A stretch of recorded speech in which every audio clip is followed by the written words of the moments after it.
Bonjour Fanis, merci de nous rejoindre sur ce podcast pour échanger sur un sujet qui, ça fait longtemps qu'on n'en a pas parlé sur ces podcasts et pourtant c'était l'un des tout premiers qui aurait pu prendre plus de place dans ces podcasts qu'on a pris beaucoup au début, mais qui en prend moins maintenant. On parle trop de DeFi. On va parler de Bitcoin aujourd'hui avec toi Fanny. Je suis très content de pouvoir le faire ensemble, voir un petit peu toutes les thématiques qu'on voit passer en ce moment. Est-ce qu'il y a des NFT sur Bitcoin? Est-ce que Bitcoin est le nouveau Ethereum? On va essayer de décrypter tout ça ensemble parce que il y a eu pas mal de mises à jour ces derniers temps, mine de, et pas mal d'évolutions qu'on va essayer de décortiquer ensemble. Merci du coup, Vanis, de venir sur ce podcast. Tu es développeur chez LN Market. On en parlera également dans ce podcast. Spécialiste de Bitcoin. Tu es l'un des référents de cet écosystème français que je suis très souvent. Et encore une fois, que je suis heureux d'avoir pour la première fois sur ce podcast. Est-ce que tu peux te présenter en quelques minutes, s'il te plaît, avant qu'on aborde tous ces thèmes? Ouais, salut. Bah déjà, merci beaucoup de l'invitation. Je suis très content aussi d'être ici pour parler de Bitcoin, effectivement. Du coup, comme tu l'as dit, ouais, moi, je suis dev actuellement. Voilà, j'ai fini l'école d'ingé il y a plus d'un an et j'ai enchaîné direct dans une boîte Bitcoin qui s'appelle Ellen Market, qui travaille sur Bitcoin et le Lightning Network, comme son nom l'indique, qui fait une plateforme de trading en essayant de réduire le risque de contrepartie grâce au Lightning Network. Et c'est assez fou de voir qu'effectivement, dans l'inconscient collectif, on ne peut développer des sujets et des produits que sur Ethereum. On va voir durant tout ce podcast que c'est pas le cas. Bon, après, LN Market, c'est connu, hein, pour ceux qui connaissent moins l'écosystème Bitcoin. On s'est croisé un paquet de fois sur les conférences autour de ces sujets-là. Et voilà, c'est l'une des plateformes les plus connues en France sur ce sujet. On verra comment vous procédez. Avant ça, euh, voilà, on voit depuis quelques jours passer des NFT sur Bitcoin. J'aimerais qu'on démarre directement les pieds dans le plat sur ce sujet-là. Ça agite, hein, la communauté sur les réseaux sociaux, particulièrement sur Twitter. On voit les deux communautés, Ethereum et Bitcoin, se chahuter. C'est assez souvent. Mais sur ce sujet, c'est assez... Je pense que les gens s'y attendaient pas. Est-ce qu'il y a vraiment, Fanis, des NFT sur Bitcoin en ce moment? Et d'où vient cette nouveauté d'il y a quelques jours là? Ouais, bah carrément. Bah, il y en a toujours eu un peu des NFT sur Bitcoin, c'est là que ça a commencé. Mais là, effectivement, depuis quelques jours, il y a des NFT sur Bitcoin et d'une manière un peu particulière parce qu'ils sont vraiment on-chain, quoi. Tu as vraiment le JPEG qui est ancré de manière brute dans la data qui est enregistrée on-chain. Et donc, c'est ça qui est un peu qui amène certaines crispations, on va dire, dans la communauté, notamment Bitcoin. Parce que c'est pas la manière la plus efficace d'enregistrer une image, voilà, la foutre sur Bitcoin. Euh, et donc voilà, et donc on en parle effectivement depuis quelques jours. Et en fait, ça a toujours été possible d'enregistrer de la data sur Bitcoin, de la data arbitraire. En fait, tu peux le faire. Par exemple, il y a le white paper de Bitcoin qui est enregistré sur Bitcoin et qu'on peut récupérer. Et il est enregistré tout simplement, alors je crois que c'est sur les adresses, en gros les adresses d'une transaction particulière, les adresses des sorties de cette transaction-là, c'est juste les bouts du white paper mis bout à bout, quoi. Les petits bouts, quelques caractères par quelques caractères, et on finit par faire le PDF. Et là, c'est un peu, c'est fait d'une manière différente. Et ça arrive maintenant parce que avant Taproot, il y avait une limitation qui a sauté avec Taproot sur la taille d'un certain champ de données, on va dire, et qui permet maintenant de mettre cette donnée-là on-chain. Taproot, qui est du coup une des dernières mises à jour du réseau. Ouais, tout à fait, exactement. Qui date un peu hein, quand même maintenant. Ça Euh, fait un an. Ça fait un peu plus d'un an, ouais, c'était en novembre, je crois, 2021. Ok, parce qu'effectivement, pour le coup, on a déjà reçu sur la chaîne Quentin Debauchen, qui avait l'un des tout, effectivement, qui est Ouais, l'un des NFT les plus anciens sur Bitcoin. C'était les rares PP, non? C'est pas ça, les tout ouais, premiers, je crois que c'était ça, ouais, les tout effectivement. premiers NFT. Donc c'est vrai que quand c'est arrivé il y a 2, 3 ans avec un peu de vigueur sur la chaîne Ethereum, il disait, oui, ça fait très longtemps que ça existe les NFT sur Bitcoin. Mais là, tu dis la différence, c'est que c'est directement sur la blockchain avec les 4 MO de taille de bloc maximum qu'on peut les injecter. Exactement, c'est exactement ça.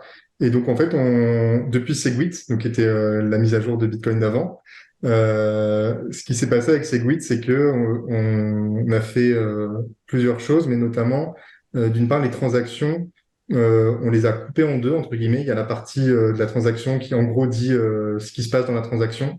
Donc les fonds ils partent de telle adresse, ils vont sur telle adresse.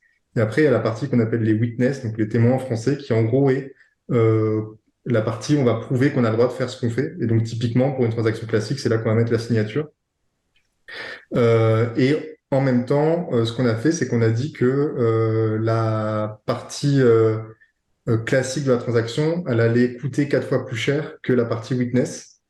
Et au passage, on va augmenter la taille du bloc. Donc, c'est pour ça que les blocs sont passés d'un maximum théorique de 1 mégaoctet à un maximum théorique de 4 mégaoctets post-SegWit.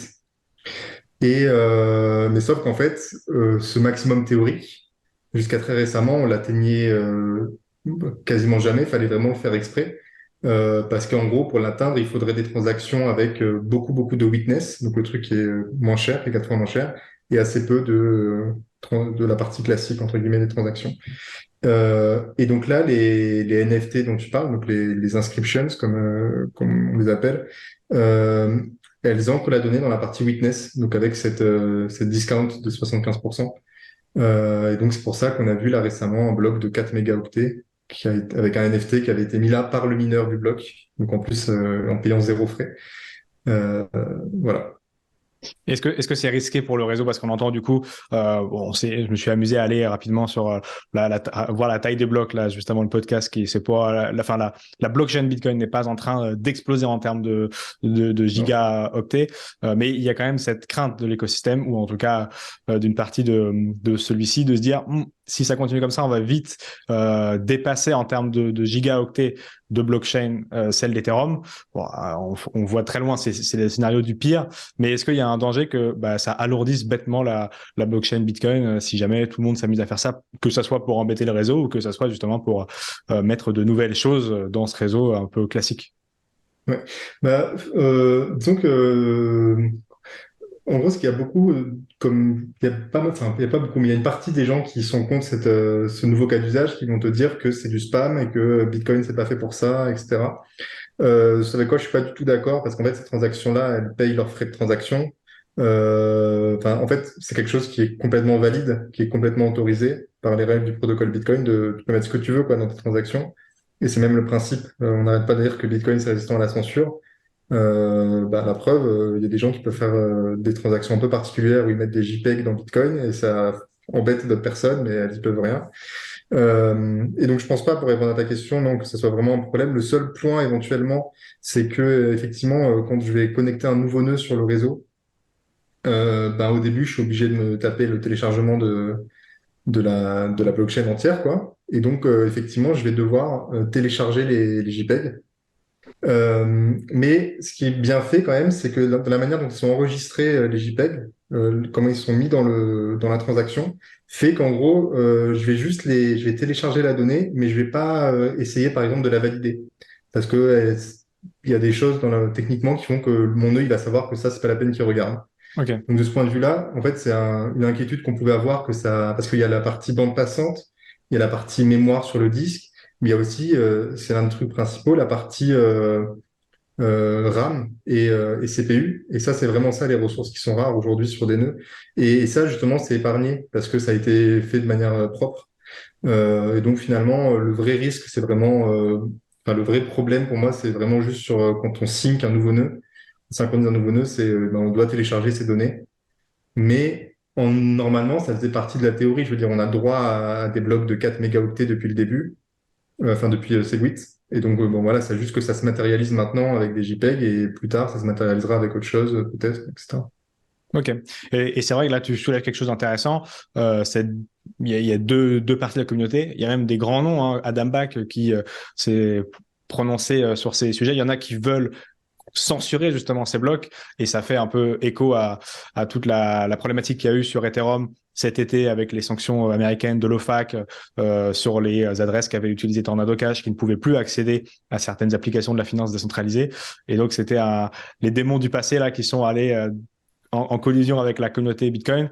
Toi, tu es vraiment dans le sens de c'est code is low, dans le code on peut monter à 4 MO. Voilà, aujourd'hui on met des JPEG, mais ça ne menace pas l'égérie Bitcoin, quoi.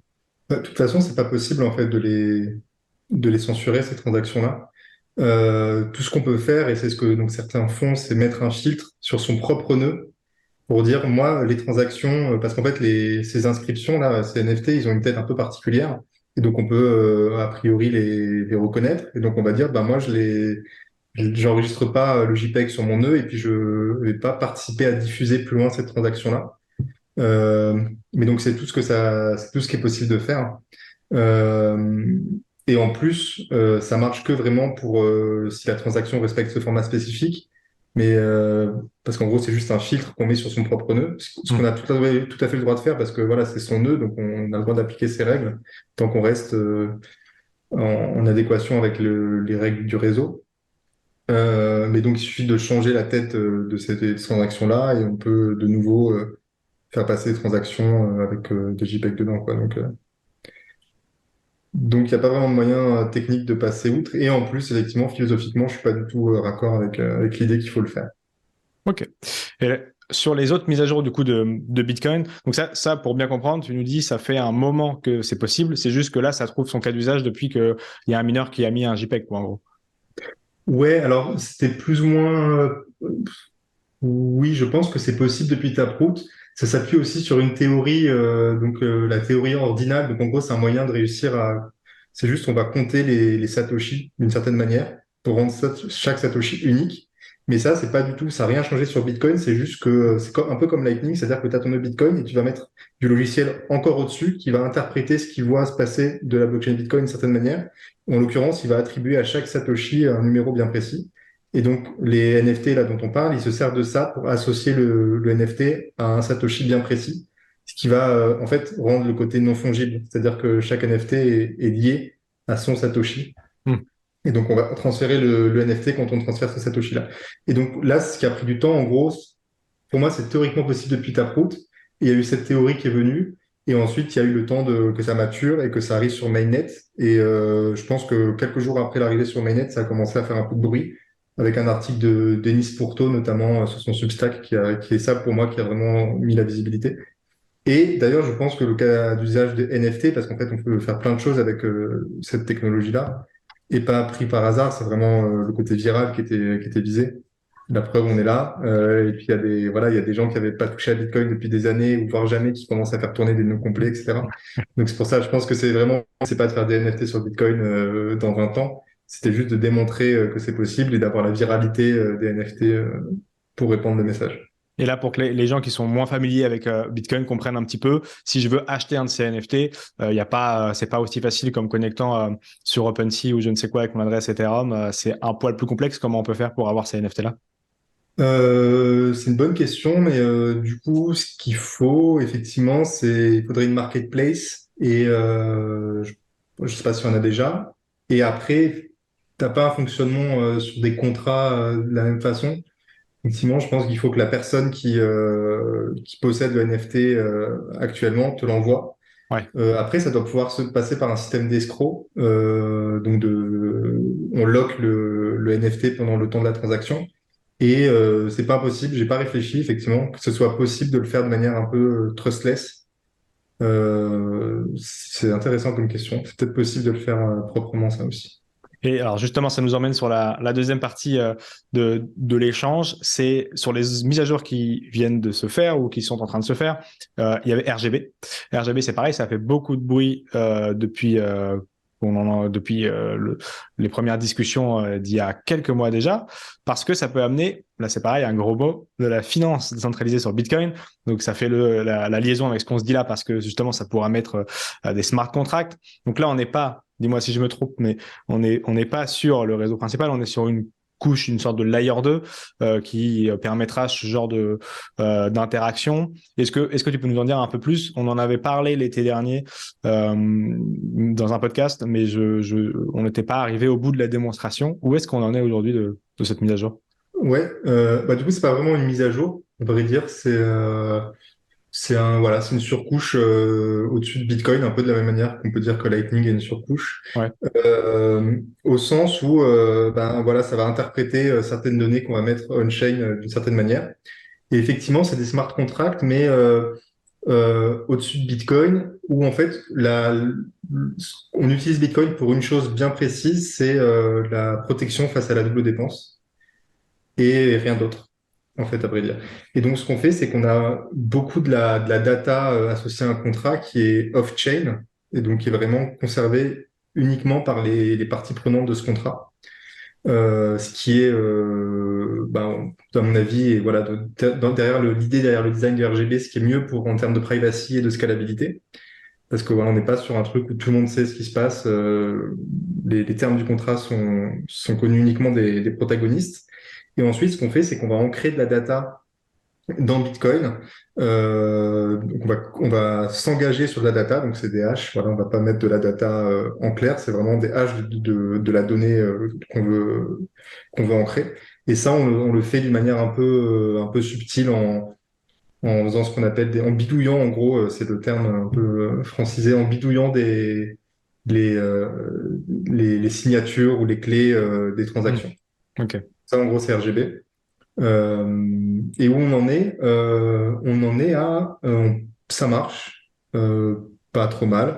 Donc on arrive à voilà, il y a 1 ou 2 mois, j'ai réussi à faire un transfert de tokens sur testnet avec RGB. Donc voilà, donc ça marche. Après RGB, ils veulent aller beaucoup plus loin que du simple token. Vraiment, ce qu'ils envisagent et ce qu'ils ont construit, ça permet ou permettra de faire vraiment n'importe quel type de smart contract. Le but, c'est d'avoir l'expressivité d'un Ethereum ou d'autres choses, même plus loin d'ailleurs, de ce que j'ai compris. C'est pour ça que ça prend du temps. C'est un peu, voilà, un peu nébuleux le développement de RGB, mais ça se passe. Petit à T'es là petit. très convaincu. Ouais, non, mais disons, non, non, en vrai, force est de constater que ça marche, puisque je l'ai vu marcher sous mes yeux. Mais c'est vrai que du coup, comme l'ambition du projet qui initialement était, parce que quand je dis initialement, c'est vraiment les premières ébauches de RGB, quand ça s'appelait même pas RGB, il me semble. Donc, je crois que ça date de 2016. C'était Giacomo Zucco qui avait proposé ça initialement. Là, c'était vraiment pour faire du token et du transfert de token. Et là, maintenant, ça a évolué sous l'impulsion de l'équipe de développement vers quelque chose de plus général. Et donc, du coup, forcément, ça prend plus de temps. Par exemple, ils ont redéveloppé leur propre VM, donc, qui s'appelle l'ALU-VM pour faire exactement ce qu'ils ont envie de faire. Donc, ça prend du temps parce qu'ils redéveloppent chaque brique pour qu'elle corresponde vraiment à ce qu'ils ont en tête. Mais c'est assez sexy quand même, je trouve.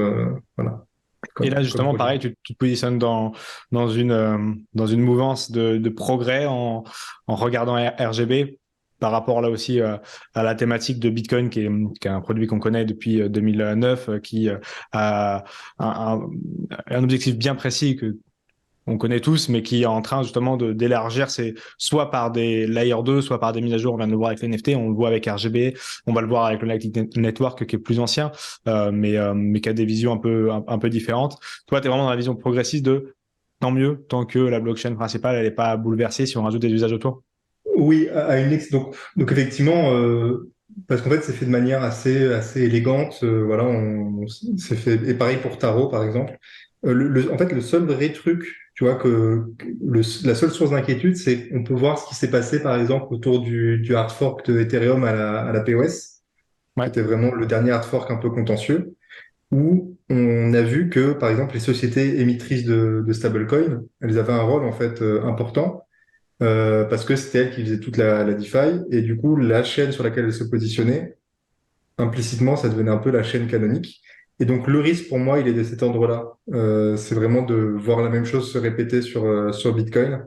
Euh, mais qui me paraît, enfin, c'est indissociable du fait d'ajouter des tokens non natifs sur Bitcoin au-dessus de Bitcoin. Ça vient automatiquement avec. Et, et ce serait qui du coup? Ce serait les mineurs dans le rôle des sociétés des stablecoins du coup? non, non, ce serait d'autres sociétés émettrices de stablecoin qui, dans le cas d'un fork, Ok, du coup, se poseraient la question, est-ce qu'elle continuerait à... Parce qu'en fait, quand on émet un stablecoin, la valeur qui est derrière, elle est back. garantie pas du tout par Bitcoin, elle est garantie par la société. Et donc, cette société a le pouvoir discrétionnaire de dire, ben, ce fork-là, on considère que les tokens qui sont dessus ne valent plus rien. Et donc, Ouais. voilà, forcément, ça force le force de ce côté. Donc, ça serait vraiment assez similaire à ce qui s'est passé sur Ethereum. Et c'est potentiellement une source d'inquiétude, mais contre laquelle, encore une fois, je pense qu'on peut pas faire grand-chose, à part être vigilant, à part essayer de faire en sorte qu'il n'y ait pas de mastodonte qui se crée, etc. Ouais, on va parler un petit peu après des stablecoins sur Bitcoin également. Juste avant, là, du coup, t'as parlé de Taro parmi les mises à jour intéressantes ou les produits autour de Bitcoin. Donc, on a vu RGB, on a vu Taproot aussi, qui a apporté la subtilité du début de la discussion en partie. Est-ce que tu peux nous parler de Taro, qui est là aussi un point important pour la communauté Bitcoin depuis quelques mois, depuis quelques temps, même plus longtemps? Ouais, bah Taro, ça ressemble un peu à RGB, même si c'est un peu plus contraint autour du cas d'usage du token. Donc ça va un peu moins loin. Mais c'est un peu la même idée, et donc ça utilise Taproot aussi. Et donc c'est un peu la même idée de dire qu'on va s'engager sur de la data on-chain. Donc ça permet de s'assurer qu'il n'y a pas de double dépense. Ça permet de s'assurer aussi. Alors Taro, il y a des designs assez intéressants sur comment est-ce qu'on s'assure qu'il n'y a pas de création monétaire invisible, un peu qui est sur les tokens qui est faite à un certain moment. Mais voilà, on utilise vraiment Bitcoin pour sa propriété principale, qui est la protection contre la double dépense. Et ensuite, en fait, on va juste ancrer de la donnée qui pourra être vérifiée par des clients qui, eux, savent où chercher et comment interpréter cette donnée-là pour vérifier que la transaction a bien eu lieu. Et donc après, voilà, c'est pareil. RGB Taro, ça marche un peu pareil. C'est-à-dire que quand je veux faire un transfert de token ou quand je veux en créer, je vais faire une transaction Bitcoin qui va me permettre d'ancrer cette donnée-là, qui sera interprétée comme il faut par les nœuds Taro ou les nœuds RGB. Et ce qui est fort, par contre, c'est que ces deux protocoles-là peuvent aussi se mettre au-dessus de Lightning. Et donc, du coup, t'es pas obligé de passer on-chain pour faire une transaction, un transfert de tokens, sinon ça scalerait pas du tout. Tu Ok. peux directement transférer les tokens, alors plus ou moins facilement sur Lightning. Après, il y a la question de comment est-ce qu'on fait passer les tokens dans les canaux Lightning, euh, qui est pas forcément évidente. Enfin, comment dire, Taro et RGB, je crois pas qu'ils prennent la même direction, mais voilà. Ok. Et donc, effectivement, tout ça avec un côté, l'objectif d'ouvrir les cas d'usage de Bitcoin, c'est ça, hein, grosso modo. Ouais, grosso modo, c'est ça. Après, voilà, il y a toute la question, qu'est-ce qu'on va faire autour de ça? Donc, il y a les stablecoins, puis après, tous les tokens, on pourrait imaginer des actions d'entreprise, on pourrait imaginer points de fidélité, ce genre de choses-là.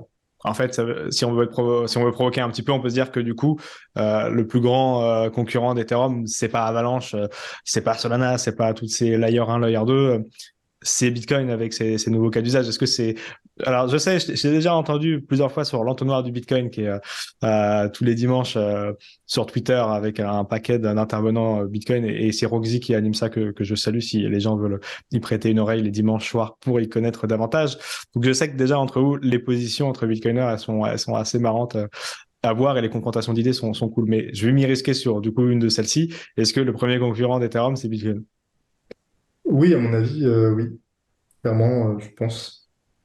Ça, enfin, j'ai vraiment pas vraiment de doute là-dessus, parce que, en fait, le problème des avalanches et des trucs comme ça, c'est c'est frontalement sur le terrain d'Ethereum qui viennent le concurrencer. Et Ethereum est déjà bien trop bien implanté. Ouais. Donc Bitcoin avec son approche qui est différente, qui est de dire on va pas tout mettre on-chain, on va faire pas mal de trucs off-chain avec la validation plutôt côté client plutôt que de porter ça sur on-chain, qui est une autre approche qui, à mon avis, est meilleure. Et puis après, ça on verra du coup avec l'usage, ce que les gens préfèrent hein, pour construire. Mais c'est ce pas de côté qui, à mon avis, fait que c'est plus un concurrent que les autres réseaux qui essayent de concurrencer Ethereum. Ok, ce sera effectivement assez intéressant à voir. On suivra tout ça en détail pour voir si ce flippening DeFi et usage arrive sur Bitcoin. Un des usages qui est déjà très connu et qui a été en constante augmentation sur 2022, c'est le Lightning Network. Donc effectivement, ça fait un moment qu'on en entend parler. On a reçu sur Cryptost l'un de ses co-inventeurs. Je mettrai en description le lien pour ceux qui veulent voir l'interview, avec un narratif qui est assez simple de prime abord, c'est ne pas on prend souvent, je piquerai cette image à Yorick de Montbine, le côté si je veux payer un café en Bitcoin, je vais pas le faire avec la blockchain principale parce que le temps de la validation d'un bloc est de 10 minutes, mon café sera froid et ça prendra beaucoup trop de coûts. Donc, on passe par un autre réseau juste au-dessus, le Lightning Network qui permet d'aller beaucoup plus vite et qui permet donc de payer aussi moins de frais. Ça, c'est le narratif de base du Lightning Network. Mais je disais en intro que LN Market, justement, se positionne sur ce créneau pour créer d'autres usages. Est-ce qu'on peut faire un petit point sur le Lightning Network? Où est-ce qu'on en est après une année où, pour le coup, il faut déplacer les bitcoins, si on veut faire simple, de la blockchain principale sur le Lightning Network, sur ces fameux canaux. Donc, on voit assez facilement les flux se diriger. Ça a été une bonne année 2022 dans cette mouvance-là. Tu peux nous rappeler un petit peu où est-ce qu'on en est et qu'est-ce que vous faites avec ce cas d'usage-là, qui est un cas d'usage de réduction des frais, pour faire simple, chez Allen Market, pour avoir une idée de ce que Bitcoin pourrait faire après toutes ces mises à jour et augmentation avec RGB et autres de possibilités. Carrément, ouais, ouais. Donc effectivement, tu l'as dit, on voit en fait quand les gens créent des canaux publics, donc c'est-à-dire qu'ils vont bouger de la liquidité, ils vont mettre la liquidité dans des adresses bien spéciales sur Bitcoin, qui deviennent en fait les canaux Lightning, et ensuite ils vont l'annoncer sur le réseau Lightning, ils vont dire regarde, j'ai créé un canal. Et donc ça, c'est la seule donnée, enfin l'une des seules données un peu qui est accessible de Lightning. Et effectivement, ça on voit que c'est en constante augmentation, ce qui est plutôt a priori encourageant parce que ça veut dire qu'il y a plus de gens qui mettent de la liquidité à disposition sur Lightning pour que des gens puissent l'utiliser pour faire des paiements. Ce qui, a priori, veut dire qu'il y a plus de gens qui font des paiements, sinon j'aurais pas besoin d'en ajouter. Ce qu'on observe aussi sur le terrain, voilà, de plus en plus, il y a de plus en plus de solutions de paiement, que ce soit dans le commerce physique ou en ligne, qui vont utiliser Lightning.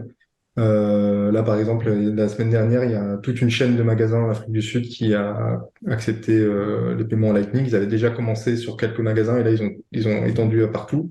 Bon, il y a Stripe qu'on connaît qui fait ça très bien aussi. Euh, et donc ça, c'est assez puissant. Effectivement, ça réalise vraiment le cas d'usage euh, moyen de paiement peer-to-peer de Bitcoin au travers de Lightning. Euh, et donc nous, chez Ellen Market, effectivement, donc on est une plateforme de trading. Donc on est vraiment, c'est une plateforme de trading entre guillemets classique au sens où on a des serveurs, voilà, le code il tourne sur les serveurs, c'est centralisé en ce sens-là. Donc on est comme un exchange. La seule différence, c'est que on a utilisé et on utilise Lightning depuis le début. Et donc ce que ça nous permet de faire, c'est de dire que donc on vend des produits dérivés. Et quand un trader veut acheter un produit dérivé, traditionnellement, ce qu'il va faire, c'est que sur une autre plateforme, donc une plateforme où il n'y a pas de Lightning, il va devoir déposer les fonds en avance pour créditer son compte, pour être sûr de les avoir à disposition quand il va vouloir trader. Surtout s'il trade de la volatilité un peu sur des échelles de temps un peu courtes. Ce qui fait qu'en fait, les gens vont avoir tendance à avoir les fonds sur la plateforme et les fonds restent sur la plateforme, ce qui les expose au risque de ce qu'on appelle le risque de contrepartie. Donc, la plateforme fait faillite, voilà, c'est FTX, tant pis. Et donc là, avec Lightning, l'idée, c'est que à la seconde où j'ai envie d'ouvrir un ordre, donc ça va me dire que je dois payer 10 000 Satoshi de margin. Donc la margin, c'est ce qu'on paye pour ouvrir un ordre en produit dérivé. Euh, à l'instant où je veux le faire, je vais payer je vais faire un paiement en Lightning depuis mon propre wallet où je contrôle les clés privées sur la plateforme. Et donc ça va créditer instantanément le compte, ouvrir l'ordre de manière instantanée. Et donc pendant que l'ordre est ouvert, euh, les fonds sont sur la plateforme, donc là, ils sont à risque. Mais dès que je vais fermer l'ordre, pareil, je peux automatiquement rapatrier les fonds sur mon propre wallet, où je contrôle les clés. Donc les fonds sont restés sur la plateforme que le laps de temps pendant lequel le trade était ouvert. Donc ça, c'est le produit qui est existant et qui tire vraiment parti de Lightning pour le côté instantané et sans frais, ou quasiment sans frais, parce qu'on peut faire plein d'allers-retours comme ça pour quelques fractions de Satoshi. C'est un peu le GMX ou DYDX de Bitcoin et avant eux, du coup. En quelque sorte, ouais, si on veut. Bah, effectivement, les produits sont un peu similaires à ce qui se passe, ce qui s'achète sur DYDX. Euh, voilà, c'est le même type de produit, c'est des futurs et des options. Mais avec voilà, un carnet d'ordre centralisé, c'est la différence. Ouais. Enfin, il n'y a pas vraiment de carnet d'ordre, on est plutôt un broker, on est en contrepartie de chaque trade des clients. Ok, je mettrai en description le lien si Ouais. les gens veulent aller y faire un tour Super. et garder la souveraineté sur leur Satoshi. Ça fait la différence, surtout effectivement quand on voit les problèmes de liquidité sur les autres plateformes. Je voulais terminer cet échange avec du coup un dernier point. Tu en as parlé un petit peu tout à l'heure parmi les cas d'usage, c'est les stablecoins. Les stablecoins qui là aussi arrivent sur Bitcoin. On en a parlé des stablecoins la semaine dernière ou il y a 2 semaines avec Pablo Vera de Angle Protocol pour davantage du côté européen, parce qu'on n'a pas trop de stablecoin euro. On sait que 99% du flux dans la DeFi, c'est du stablecoin dollar. Et il y avait du coup un projet sur Bitcoin et le Lightning Network, justement, c'est StableSat. Est-ce qu'on sait où ça en est un petit peu, ce projet-là et les stablecoins en général sur Bitcoin? Ouais, bien sûr. Bah, StableSat, c'était Galoy, donc l'équipe qui fait Bitcoin Beach Wallet, donc le wallet qui est utilisé sur la plage au Salvador où tout a commencé, qui le développait ça, enfin qui le développe toujours. Et donc ça, c'est complètement en live sur Lightning Mainnet sans problème. On a aussi exactement le même mécanisme sur LN Market. Donc si vous allez sur LN Market, il y a un petit bouton swap en haut en haut à droite qui permet de faire exactement la même chose. Et l'idée, c'est que on va créer alors nous, on n'appelle pas ça un stablecoin, et je crois pas que chez Galo, ils appellent ça comme ça. On parle plutôt de dollars synthétiques, parce qu'il n'y a pas vraiment de notion de coin. Et en fait, l'idée, c'est de créer des dollars synthétiques avec des effets de marché. Donc, ça ressemble un peu à des stablecoins algorithmiques de ce côté-là, si on veut. Où l'idée, c'est que je vais avoir du Bitcoin, et donc, par définition, je suis long le prix du Bitcoin. Donc, si le prix du Bitcoin monte, j'ai plus de dollars qu'avant. Et donc, mais moi, je veux une balance stable en dollars. Donc, ce que je vais faire, c'est que je vais prendre mes bitcoins et je vais en mettre la moitié sur une position short. Donc, une position short, c'est un produit dérivé qui me permet de gagner de l'argent quand Bitcoin baisse. Et donc, en ayant d'un côté des bitcoins et de l'autre une position short, bah, en faisant bien les quantités, ça fait que, quelle que soit la direction que prend le prix du Bitcoin, ma balance, elle reste à peu près stable en dollars.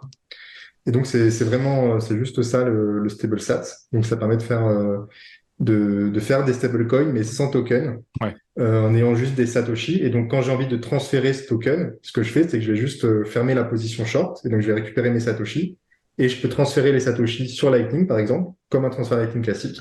Et après, la partie en face, si elle veut récupérer du dollar, elle peut pareil recréer un stable sat en faisant pareil un short, voilà. Et donc ça, c'est ce qu'on fait actuellement. Et après, il y a quelque chose d'assez intéressant qui arrive, c'est les DLC. Donc les DLC, c'est un type de contrat sur Bitcoin qui permet de faire notamment des CFD, donc des contrats sur la différence, mais de manière self-custodiale. Là, complètement, il y a juste un oracle qui va arbitrer, mais l'oracle, ça peut être fait de manière assez trustless parce qu'il connaît pas les participants et il sait pas trop ce qu'il signe. Donc, il a du mal à le manipuler quand même dans ces conditions-là. Et donc, ça permet de faire un peu la même chose, mais cette fois-ci, vraiment de manière self-custodiale. Il faut juste trouver une contrepartie qui est d'accord pour prendre le pari inverse de soi. Mais ça permet de faire du trading non custodial et aussi, du coup, par extension, des stable sats sur Bitcoin ou sur Lightning, où là, vraiment, il n'y a pas de risque de contrepartie du tout.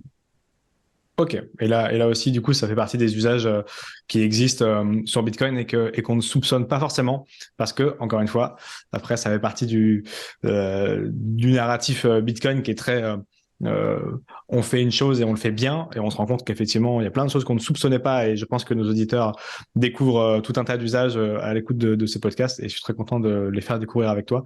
Mais voilà, c'est dans cette mouvance qu'a Bitcoin de pas se faire dépasser comme certains pourraient imaginer à l'avenir que bah voilà peut-être qu'il sera désuet et c'est pour ça qu'il y aura le flippening Ethereum Bitcoin. Bah en fait pas forcément si Bitcoin essaye de prendre le meilleur de tous ces mondes-là et d'en faire des layer 2 et d'en faire des mises à jour en gardant toujours le tronc commun le plus safe possible quoi Exactement. en fait. C'est exactement ça. On a vraiment une espèce de sanctuaire sur Bitcoin on-chain, quoi, la main chain. Elle va évoluer très lentement. Donc, c'est effectivement l'une des critiques hein, qui est formulée à son encontre parfois, mais qui, à mon avis, est une force parce que ça permet justement d'avoir des fondations très solides et très peu mouvantes sur lesquelles on va construire les protocoles de surcouche qui permettent de faire voilà, tout ce qu'on fait ailleurs, en fait. Ouais, mais ce sera passionnant effectivement de voir ces choses évoluer. Je rappelle effectivement que tous les dimanches où souvent tu es Ouais, avec tout merci. un tas d'autres bitcoiners maximalistes, je vais m'y risquer.